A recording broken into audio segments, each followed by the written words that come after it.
Hey everybody, Garrett Claridge here. Today I'm going to be taking a little look at something I bought on the local classifieds. You might have seen them in a previous video where I tripped the goddamn breaker because I put all this shit on one breaker and decided to punch it up a little bit. Anyway, here's some Phonic Impression 18-inch subwoofers. The reason I'm making this video is because I seriously found no information online about them, although I kind of was willing to take the risk with the price I paid for these things. Anywho, we got an 18-inch subwoofer, 4 ports. They claim to be 800 watts RMS, 1600 watts peak. They got a nice big steel grill on them. Here's the grill off the other. Very robust. Not quite as robust as a Yorkville grill, but it's up there. It's okay, you know. No kids poking your speakers out. That's a bonus. The only thing I didn't like about the grill is you'll notice there's these screws that are pretty well right around the speaker itself. That's because this grill moves like crazy when you get these things going. Like, I don't think it makes a noise, but you definitely see the grill just wagga wagga wagga wagga. It's pretty hilarious, actually. You didn't think metal can move like that. Now the boxes on these things are made of MDF. Now that MDF is kind of a no-no in pro audio, just because, well, pretty much what MDF is. You can see I will have one open here. MDF is a bunch of sawdust that is compressed together and glued to make this cheap particle board type shit. And pretty much, I don't know if anyone's had a friggin' cheap IKEA desk or something like that. You bang the corner and it reverts back to sawdust. Now with a speaker that you fully expect to have touring around and bumping around, tossed in the back of vans and stuff, you do not want MDF wood. Just because, like I say, that stuff is toast the moment.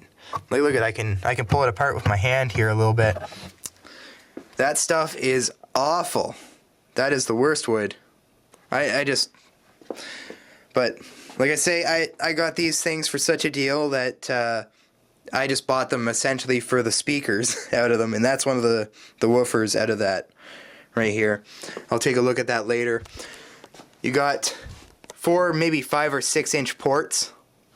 Really shallow tube on them. Take a look at them from the back. Just a piece of cardboard and some plastic glued in there. Not that great. They do not have corners on them. A lot of speakers will have these corners, so if you do bump the corners, it definitely reduces the blow on it. These, especially with MDF and no corners, that thing is, you're going to blow a hole right in the side of your cabinet as soon as you put any kind of force on that. Now what else we got here?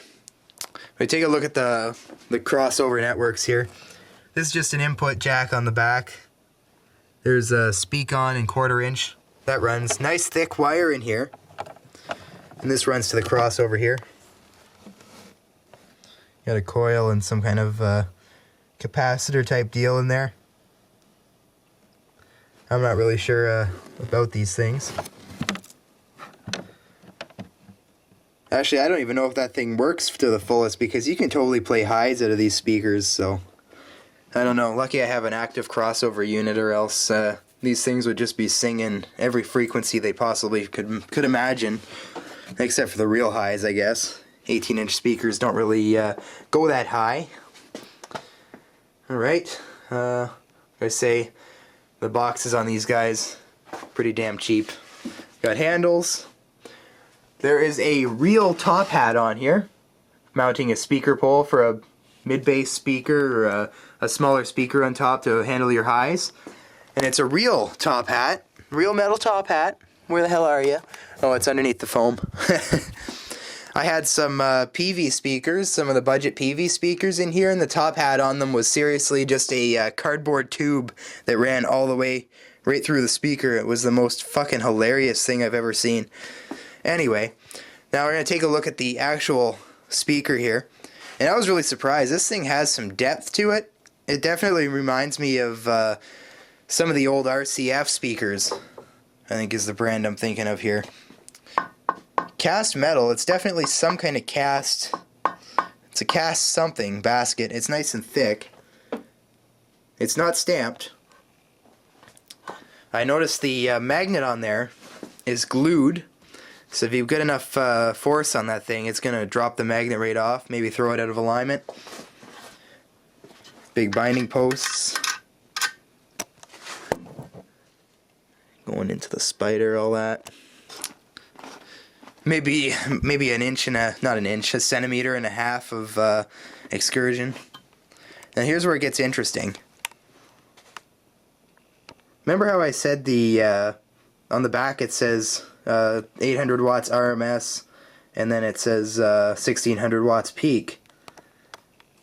I'm seeing a 300 watt stamp on the back of this. Someone explained that to me. Although, like I say, I don't know if I said it, but for the price I paid for these whole cabinets, I got some hardware, and I got some speakers for a project.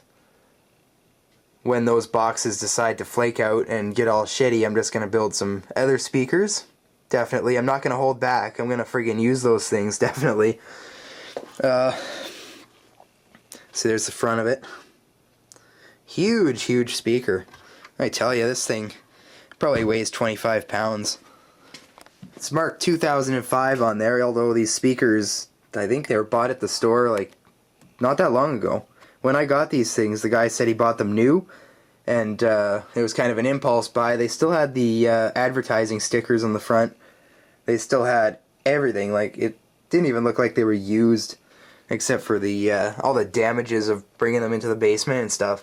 Like I say, I brought them into the basement and already put some big dents on the things, like really, really fragile boxes on them. Definitely, if you're gonna buy some speakers, you know, these might be alright for a beginner, maybe even a club install where they're not moving. Definitely don't hit low. I found these are kind of better for rock music. They don't hit like the R&B and hip hop notes that my Yorkvilles will. Although for rock music, they kind of really do punch your stomach for those bass drum notes, which is what I really like. That's what I really like about these things. I'll probably use them for more rock style events. Maybe even bring all four and just kind of tune them different. Maybe even just use these subwoofers for the kick drum on the drum kit, and then everything else through the Yorkvilles. Because guys say these things, they have so much more that high or low kick, you know. That bass drum frequency really pounds you. See what's the, I don't know, maybe an inch of magnet in there. Seems solid enough. I see there's another space for an extra set of terminals. I don't know if they make a model of these that are, I don't know, dual voice coil maybe. See, everything's, even the spider's glued on there, I think. I see a screw. I don't know what the hell. No, that's not a screw, never mind. Yeah, it's glued on there. With the more quality speakers, you'll see this guy right here is actually screwed right on. Ugh. So there's my quick little review. Actually, I think I'm gonna get the real model number of these things. It was the Impression 18 something. They're not that much lighter without the woofers. Phonic Impression 18 SB. See what I mean here? Power handling. What a joke. You got speak on and the whatever. 1/4 inch, just using a shitty 1/4 inch on there. Nice handles, all plastic. Ugh. So like I say, hell, I got some cheap ass speakers here. Good deal on a couple 18-inch woofers, and I got a crossover and some handles thrown in free for all I'm concerned. There's my little review on these Phonic speakers. I assume the rest of the Phonic carpeted lower line speakers will be the same kind of build quality. Now, well, like, what can I say? Now we got something on the internet to show what the hell's in these things. That's all for now, guys.